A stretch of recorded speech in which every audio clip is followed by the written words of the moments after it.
మరి ఆమెని అన్వేష్టం వెతకడానికి బయలుదేరాడు.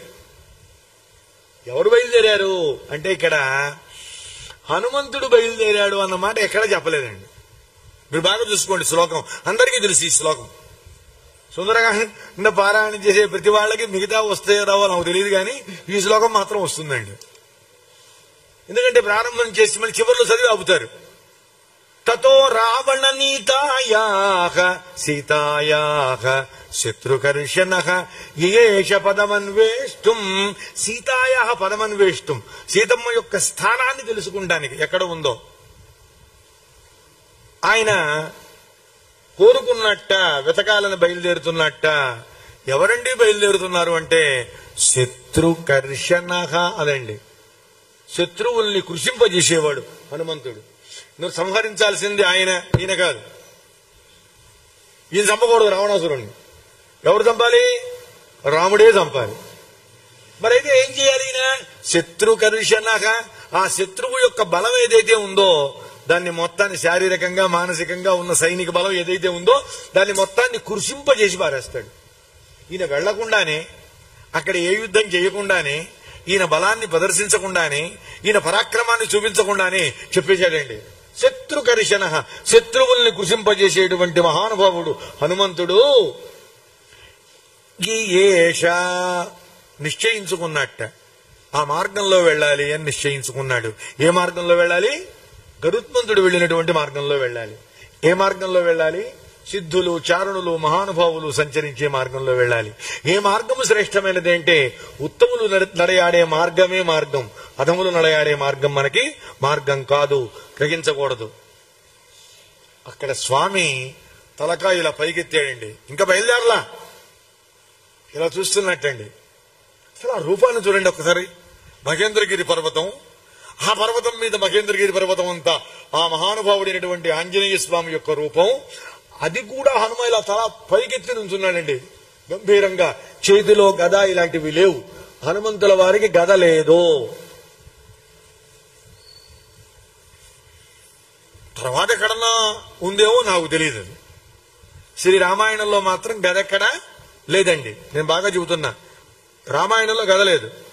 ఒక్కసారి మాత్రం గద పట్టుకున్నాడు ఆంజనేయ స్వామి. ఎప్పుడు తెలుసా?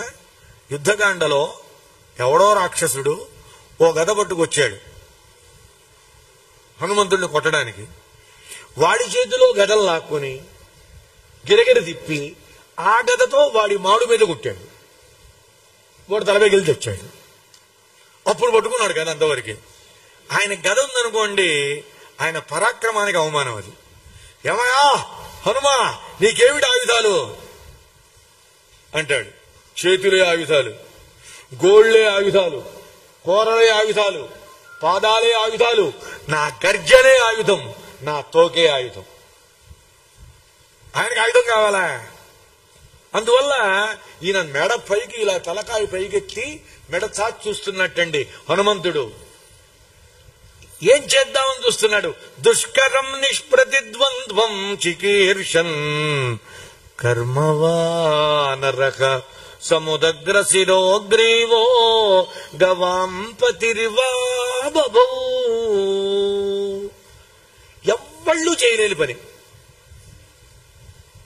దుష్కరం, దుఃఖేనాపి కర్తుమశక్యం దుష్కరం. ఎంత కష్టపడి చేద్దామనుకున్నా చేయలేనిది ఏదైతే ఉందో అది సాటిలేని కార్యం.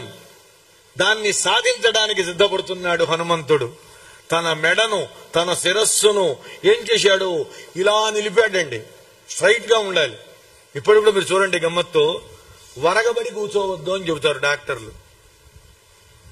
ఇలా ఉండాలంతే, ఇలా కూర్చోవద్దు. అలా ఎవరు కూర్చుంటారు అంటేట దానికి చెబుతారండి వైద్యులు. కొంచెం మానసికంగా డిప్రెషన్ లాంటిది ఉన్నవాడు మరి ఇలా కూర్చోలేడు. ఎలా ఉండాలి? వెన్నెముక నిఠారుగా ఉండాలి. వెనకాల వెన్నెముక నిఠారుగా ఉంది. మెడ పైకి, తల పైకెత్తాడు. తల పైకెత్తినప్పుడు మెడ ఏమవుతుంది? అలా ఉన్నతంగా సాగుతుందండి. ఆయన ఏం చేస్తున్నట్ట? ఇలా పైకెత్తి ఒకసారి ఆకాశం మొత్తాన్ని చూస్తున్నాడండి. వెళ్లేది ఇటు, కానీ వెళ్లేది ఆకాశంలో కాబట్టి మొత్తాన్ని కూడా చూస్తున్నాడు. ద్విజాన్ విత్రాసయన్ ధీమాన్ ఒక్కసారిగా ఓహో అని గాగబెట్టాడండి హనుమంతుడు. ఆయన రూపమే అంతగా ఉంటే ఈయన గర్జన చేస్తే ఎలా ఉంటుందండి?